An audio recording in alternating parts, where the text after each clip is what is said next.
Faslun an-niyatu salasatu darajatin. Niat di dalam sholat itu ada 3 derajat, 3 tingkatan. Karena niat itu rukun sholat yang pertama harus ada.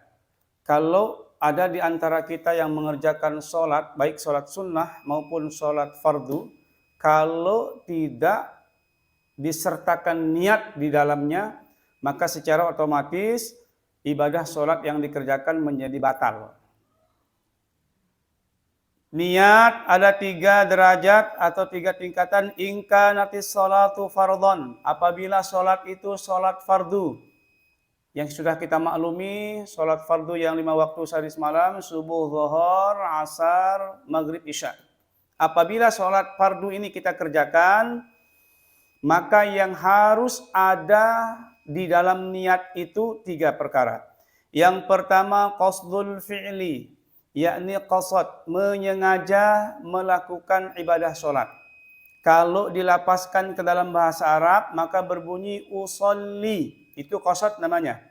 Aku sholat, ada unsur kesengajaan.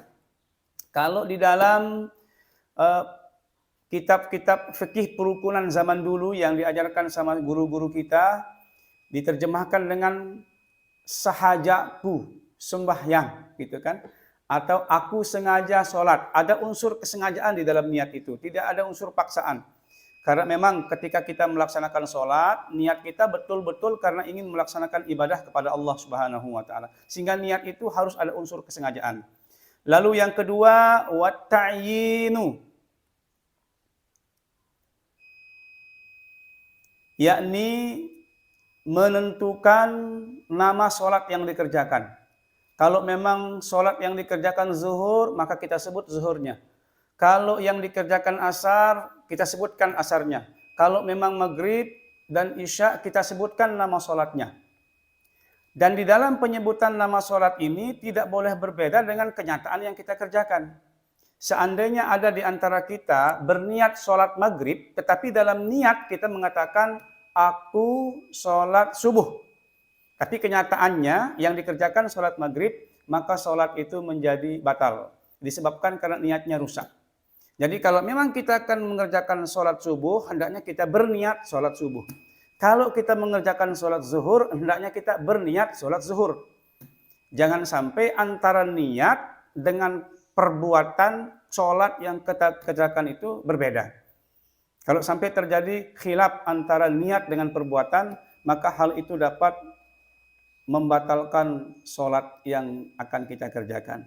Lalu yang ketiga, wal fardiyah. Ini kalau di dalam kitab Safinatun Najah disebutkan dengan fardiyah.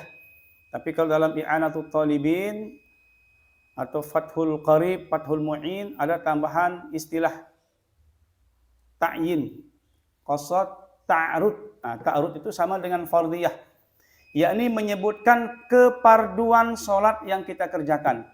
Karena kalau sampai kita tidak menyebutkan kefarduan sholat yang kita kerjakan, maka sholat tersebut menjadi tidak berfaedah atau batal.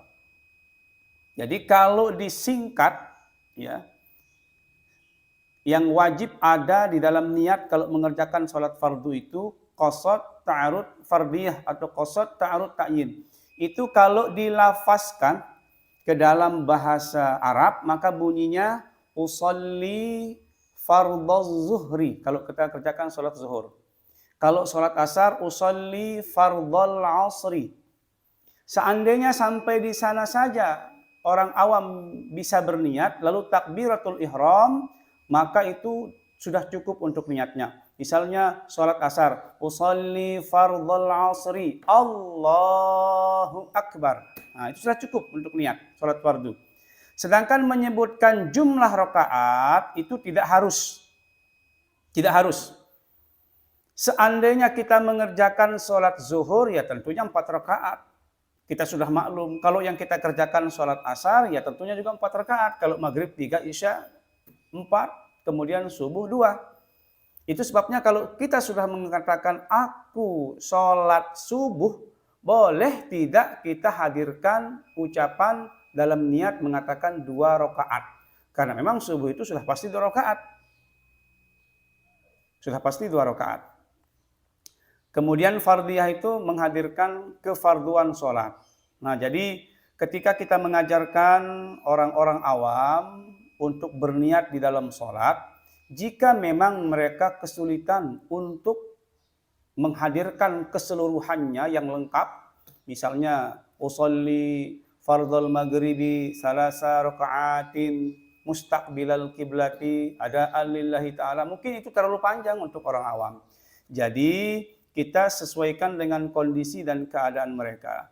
Cukup menghadirkan 3 rukun di dalam niat sholat fardu, maka niatnya sudah mengesahkan sholat yang akan dikerjakan. Kita lanjut, wa in kanat nafilatan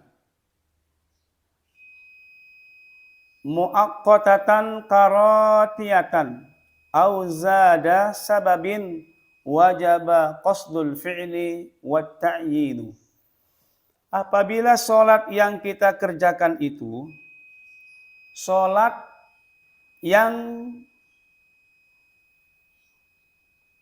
terbatas oleh waktu atau disebabkan oleh waktu, disebabkan oleh tempat, sholat sunnah yang disebut dengan sholat sunnah yang berkaitan dengan waktu itu adalah sholat sunnah rawatib, qobliyah maupun ba'diyah, karena itu berkaitan dengan waktu. Atau sholat sunat duha karena waktunya, atau sholat sunat tahajud karena berkaitan dengan waktu. Namun sholat sunnah yang berkaitan dengan sebab tempat, misalnya sholat sunat tahiyatul masjid, kita mengerjakannya karena kita masuk ke dalam masjid. Kalau kita tidak masuk ke dalam masjid, maka tidak mengerjakannya.